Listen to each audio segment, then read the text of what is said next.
Sidang kasus Cipto Halim alias Anto yang beragendakan menghadirkan saksi dari pihak Cipto Halim dipimpin langsung oleh Ketua Majelis yaitu Ibu Cut Karnelia SH.MH dan anggota berjalan lebih kurang 3 jam di ruang Cakra Pengadilan Negeri Tebing Tinggi pada hari Rabu tanggal 20 Desember 2023.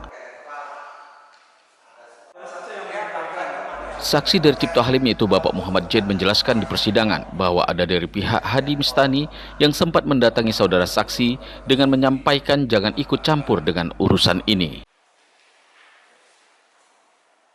Sehingga kecurigaan saksi makin jelas bahwasanya ubi kayu milik Cipto Halim benar-benar belum dibayarkan.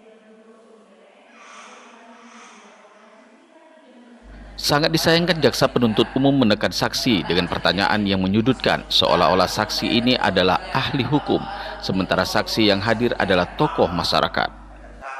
Terlalu jauh Bapak menanya saya. Saya kan orang mediasi, diminta untuk datang untuk bantu menyelesaikan perdamaian. Jangan Bapak menarik saya terlalu jauh. Saya menanyakan itu. Ya kan?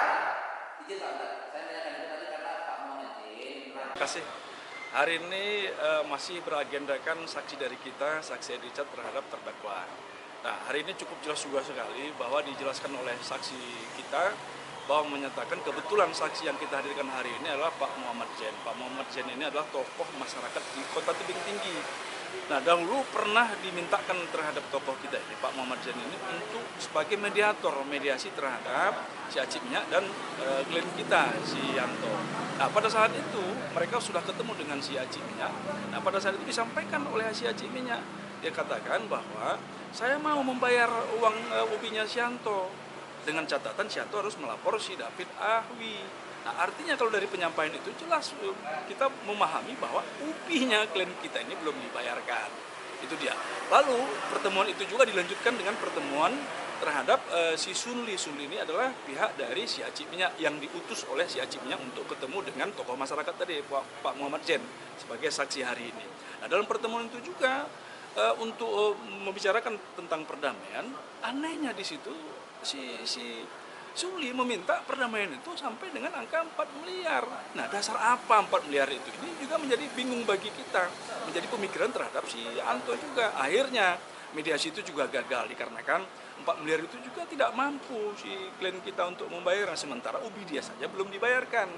Nah, si saksi kita dalam hal ini juga selain dia juga tokoh masyarakat, dia juga sebagai pengusaha. Dia ada usaha yang kerjasama dengan abangnya Pak Janel Hacai, usaha pinang, usaha kelapa, dan bahkan juga ada pabrik ubi yang saat ini lagi dibangun oleh mereka. Nah, dalam penyampaian juga bahwa sepemahaman mereka dengan bon putih itu masih di tangan si pemilik tani, berarti ubi juga belum dibayarkan. Nah, bon putih itu apa maksud oleh si saksi tadi? Bahwa bon putih itu bukti bahwa ubi ada masuk, barang ada masuk. Nah, dengan ditariknya bon putih itu berarti ubi sudah dibayarkan. Namun yang terjadi saat ini jelas bahwa bon putih itu masih di tangan si petani. Nah, pemahaman yang disampaikan oleh saksi kita tadi bahwa dengan adanya bon putih masih di tangan petani, berarti ubi itu belum dibayarkan. Namun ubi setelah masuk ke perusahaan. Seperti itu yang dijelaskan dalam kesaksian saksi kita hari ini. Jadi hati terang yang meyakinkan bahwasanya kasus ini akan mendapatkan rasa keadilan? Baik, kalau menurut kami sama yang kita sampaikan sewaktu penerangan oleh saksi ahli, ini cukup terang benderang dalam hal ini. Dan fakta persidangan cukup jelas juga. Nah, kita berharaplah dalam hal ini Pengadilan Tebing Tinggi yang dalam hal ini diketuai oleh Ketua Pengadilan hari ini juga dalam persidangan kita berharap memberikan keadilan seadil-adilnya dengan fakta persidangan yang sudah terjadi sampai saat ini. Kita berharap putusan itu sesuai dengan keadilan kita di Indonesia ini. Demikian. Terima kasih.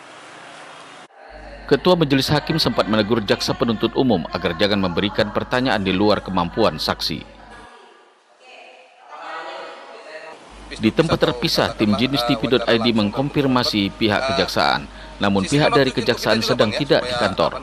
Tetapi tim jinustv.id mencoba menghubungi melalui telepon selular. Jawaban dari Kasih Intel tersebut, semua putusan sidang itu dikembalikan kepada Ketua Pengadilan Negeri Kota Tebing Tinggi. Dari Tebing Tinggi, Sumatera Utara, tim jinustv.id memberitakan.